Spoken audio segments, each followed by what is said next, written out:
Assalamualaikum warahmatullahi wabarakatuh. Selamat siang, Buenos Dias. Pertama-tama kita harus menghaturkan puji syukur kehadiran Allah Subhanahu wa Ta'ala, Tuhan yang Maha Esa, karena dengan rahmatnya, dengan karunia-Nya kita masih diberikan kesehatan, juga kesempatan, sehingga kita bisa menghadiri acara yang sangat penting siang ini, Musyawarah Besar Perhimpunan Pelajar Indonesia Spanyol tahun 2022, yang bersamaan dengan pemilihan Ketua PPI Spanyol untuk periode 2022. Karena sekarang masih berada di bulan Ramadan, saya juga ingin mengucapkan selamat berpuasa bagi yang menjalankannya. Adik-adik sekalian, perlu saya ingatkan dalam kesempatan yang berharga ini, begitu banyak pemuda Indonesia, hanya sebagian yang sempat menikmati pendidikan di perguruan tinggi. Lebih sedikit lagi mereka yang sempat menikmati pendidikan jenjang S2. Lebih sedikit lagi mereka yang bisa mengenyam pendidikan di tingkat S3. Dan lebih sedikit lagi mereka yang bisa sekolah di luar negeri seperti adik-adik sekalian. Karena itu semua ini harus disyukuri. Bagaimana cara mensyukurinya? Yang pertama, menurut hemat saya, adik-adik tidak perlu menunggu lulus baru melakukan sesuatu untuk masyarakat.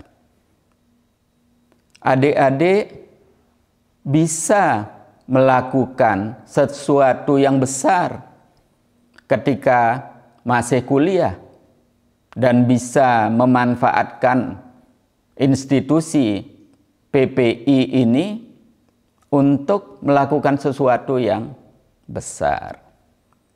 Apa yang saya maksudkan sesuatu yang besar itu?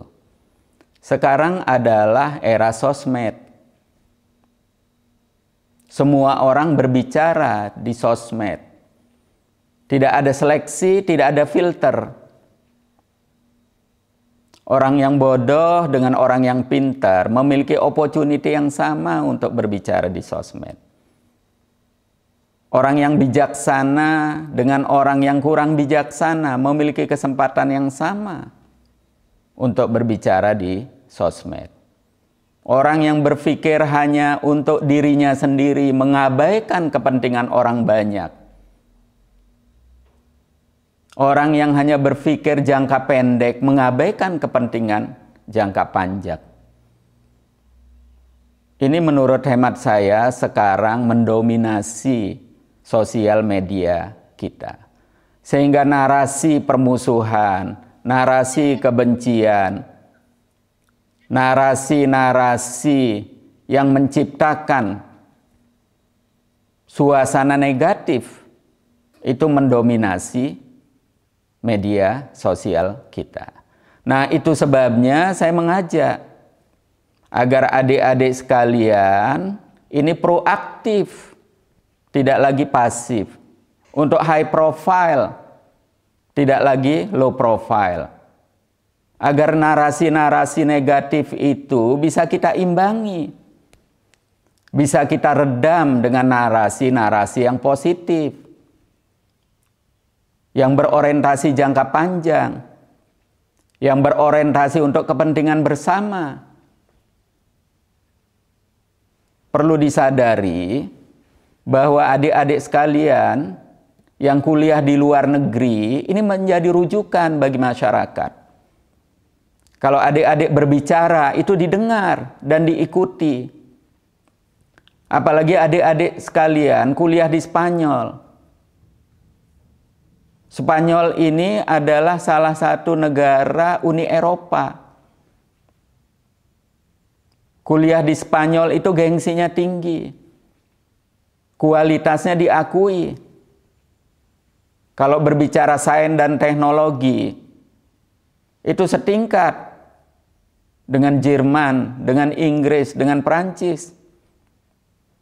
Sekolah-sekolah bergengsi di kawasan Uni Eropa ini tidak kalah dengan sekolah-sekolah di Amerika. Apalagi industrinya di sini cukup maju. Hubungan perguruan tinggi dengan industri di sini sangat bagus. Karena itu, kalau adik-adik berbicara itu akan didengar. Nah, saudara-saudara sekalian,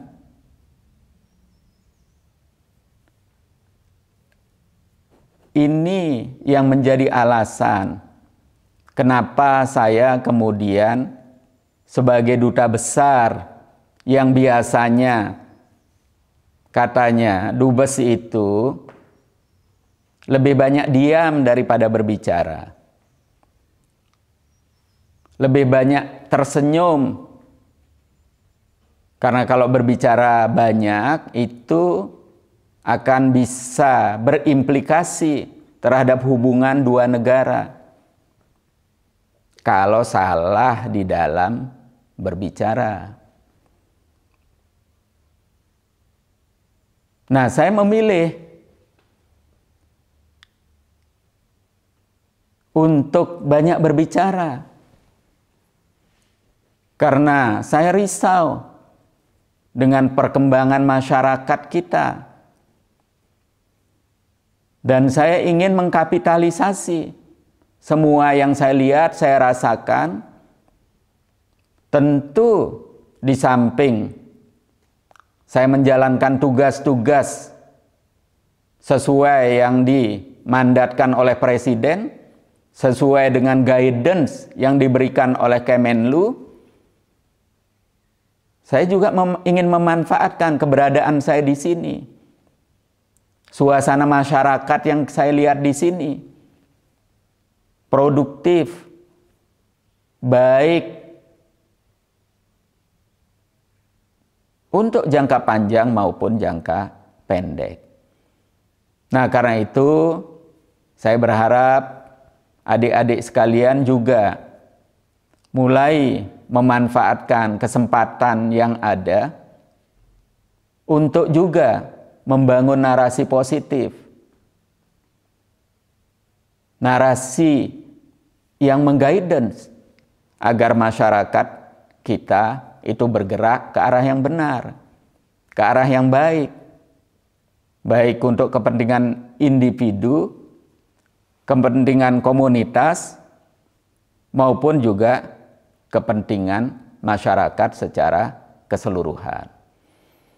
Sekarang ini narasi-narasi yang kita kenal dengan istilah SARA, perbedaan suku, perbedaan ras, maupun perbedaan agama, itu dimanfaatkan untuk berbagai kepentingan. Ada individu-individu yang menggunakan isu ini sekedar untuk mengejar popularitas. Karena kalau popularitasnya tinggi, maka berbagai pihak akan mendekati untuk memberikan keuntungan materi dengan berbagai caranya. Ada kelompok-kelompok politik yang hanya berpikir 5 tahun sekali bagaimana bisa terpilih kembali. Apakah anggota DPRD, DPRD provinsi, DPR RI, atau kepala daerah, dan seterusnya.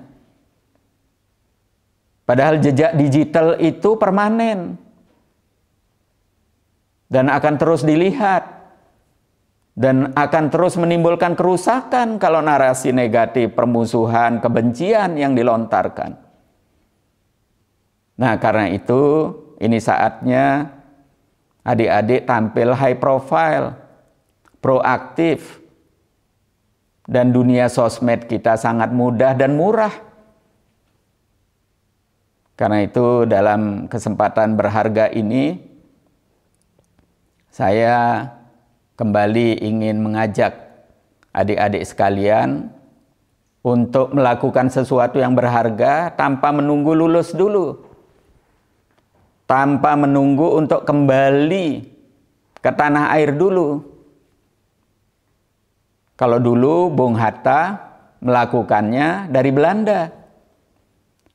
Ketika beliau masih kuliah di Belanda. Belum ada sosmed waktu itu. Tidak bisa berkomunikasi dengan masyarakat Indonesia di tanah air. Kalau sekarang sosmed sudah luar biasa. Hampir setiap warga kita termasuk yang di desa-desa pegang HP yang bisa mengakses sosmed. Karena itu berita-berita dari Spanyol masuk ke kamar-kamar warga kita di Indonesia termasuk di desa-desa.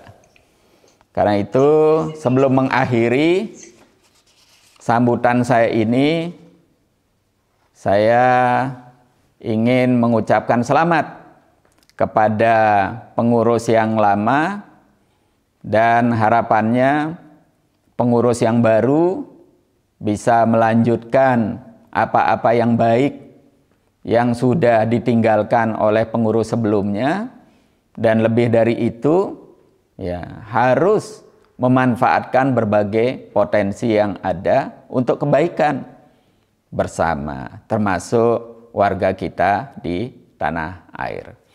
Selamat. Wassalamualaikum warahmatullahi wabarakatuh.